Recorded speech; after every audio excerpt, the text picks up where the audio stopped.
আজকে মোচা রান্না করে দেখাবো। মোচাটা ছাড়িয়ে নেব। মোচাটা ছাড়িয়ে নিচ্ছি। মোচা থেকে এই দুটো বাদ দিতে হবে, এই কাঠির মতো এইটা আর এইটা বাদ দিতে হবে। মোচাটা এইভাবে কেটে নিয়েছি। এবার একটু হলুদ জলে ডুবিয়ে রাখবো। এটা কাঁচকলার মোচা, রাত্রে হলুদ জলে ডুবিয়ে রাখতেছি।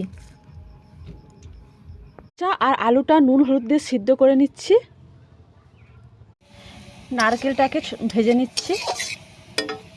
তরকারিটা তোলার জন্য 5 ফোড়ন দিয়ে দেবো, কাঁচা লঙ্কা চিরা দিয়ে দেবো, টমেটো কুচি দিয়ে দেবো। এবার এতে হলুদ গুঁড়ো, লঙ্কা গুঁড়ো, জিরে গুঁড়ো, ধনে গুঁড়ো আর আদা বাটা দিয়ে দেবো। মশলাটা কষানো হয়ে গেলে মোচাটা দিয়ে দেবো। এবার এতে নারকেল ভাজা ছোলাটা দিয়ে দেবো। এবার এতে জল দিয়ে দেবো।